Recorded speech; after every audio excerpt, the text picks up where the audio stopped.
Hello, next game. We are now in the Pearl Spring Chess Tournament in China. This is also a double round tournament and it's almost same players as the previous tournament we looked at. So these were the highest players in the world this time. Wang Yue and Jakovenko is not so. They didn't become so famous, but Topalov had a world championship match, of course, against Kramnik, and a fun player to watch. Radjabov was in the candidates tournament. I think Radjabov is also a bit younger. He's just maybe a few years older than Magnus, but also a relatively young player. And Leko, of course, also had a match against Kramnik that he also lost. And Leko is popular commentator nowadays. But this tournament I would say this is the tournament where Magnus became the highest rated player and the best player in the world. And he has been ever since. You see here 8 out of 10, 6 wins, 4 draws. That's like a superiority of chess ability against the 5 other best players in the world that we haven't seen since maybe Fischer got world champion when he defeated those players 6-0, 6-0, 6-0 in the candidates matches. Magnus is the same level here, plus 6 and 4 draws, and these players are a lot higher rated than, for example, I think it was Larsen that Fischer defeated. He was a lower rated player than he was not like 2800 like Topalov.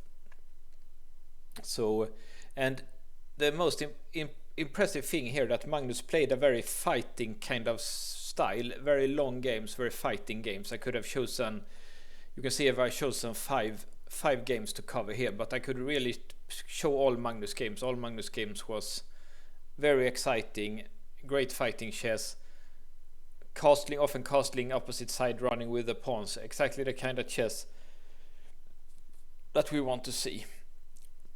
And you have to think, of course, Topalov will always go for a fight, but these Radjabov and Leko, like they are like they say, they are like defensive players. Try to get a draw like at any cost, never lose. Only try to get draws here. I don't really know the style of Wang Yi and Jakovenko, but I imagine they also try to get a draw against Magnus. So I chose 5 games here. First game we're going to look at is when he's playing against Peter Leko. Leko is a famous Hungarian Grandmaster, and he got good because actually Fischer lived at his house for many years and trained him, and then he became like a 2700 player. And that was kind of amazing that Fischer lived at his house and trained him. That's pretty cool because Fischer is such a he and Kasparov are like the two most legendary chess players, like. So let's see how this goes. And here Magnus go for the Scottish defense. It's an uncommon choice, but even Kasparov played it sometimes. More normal is bishop b5 and bishop c4, of course. Okay, so when main line is this, and Kasparov played this against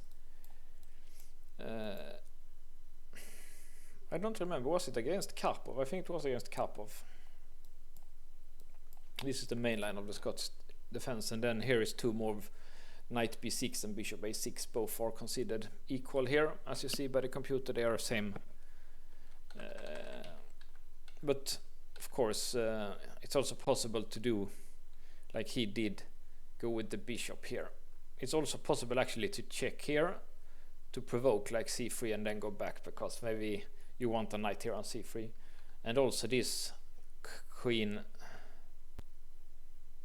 h4 or queen f6 is also moves that has been tried. So this is kind of normal, I think.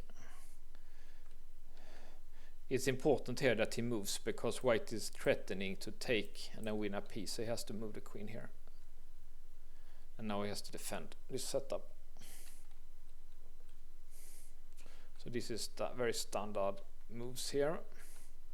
If he would go here, then he would allow this. But now after the knight here,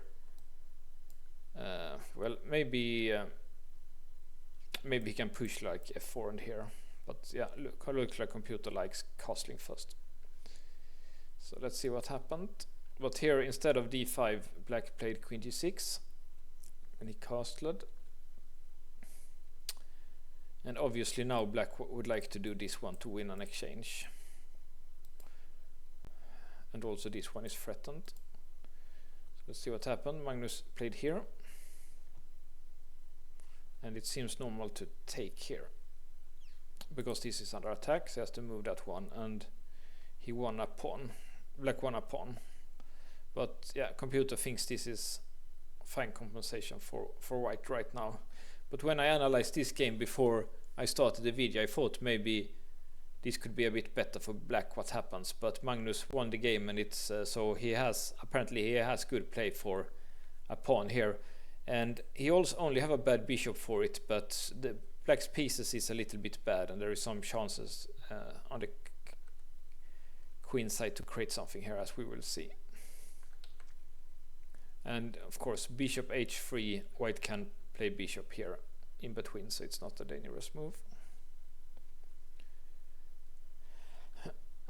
So this is interesting. I don't know if this, probably this is Magnus' preparation, or if Magnus realized this at the board, because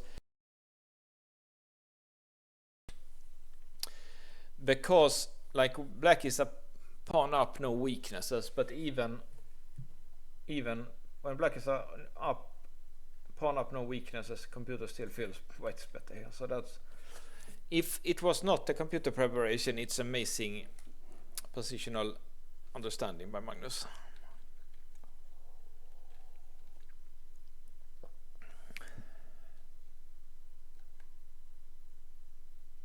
Yeah, king h8,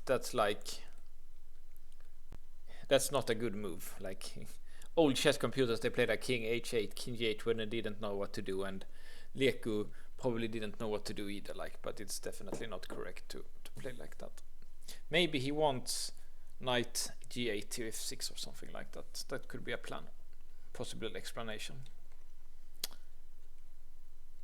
And he has to go here, because if white would move his knight, I guess he has to defend c7 with the rook.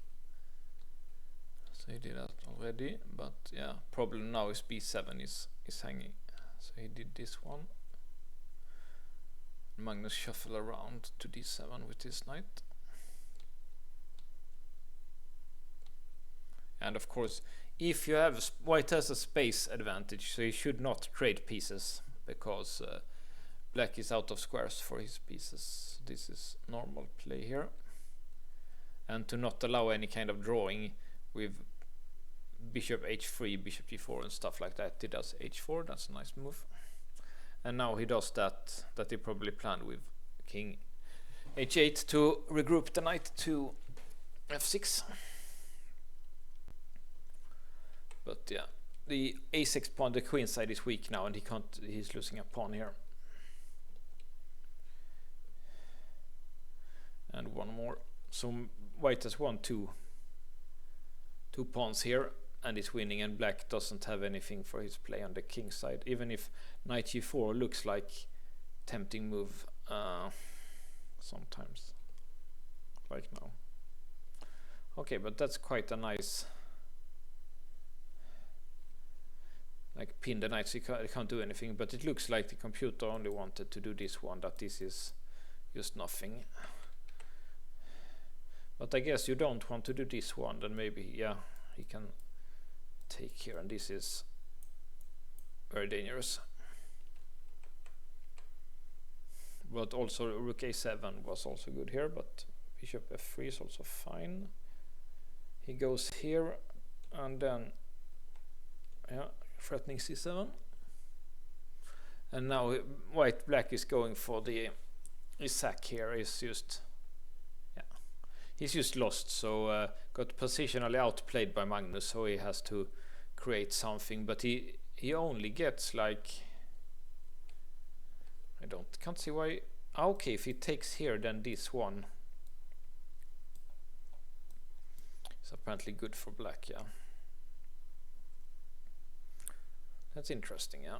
Because if he goes here, then rook here and win that rook, and if he goes here, then bishop h3 or so. So he has to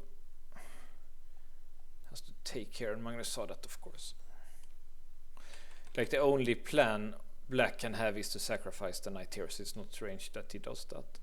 But Magnus has looked at that and realized he can play like this.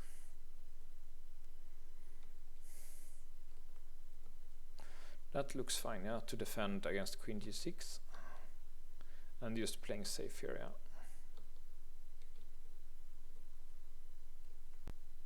Yeah, he could have taken on d6, of course, but this is also safe and fine.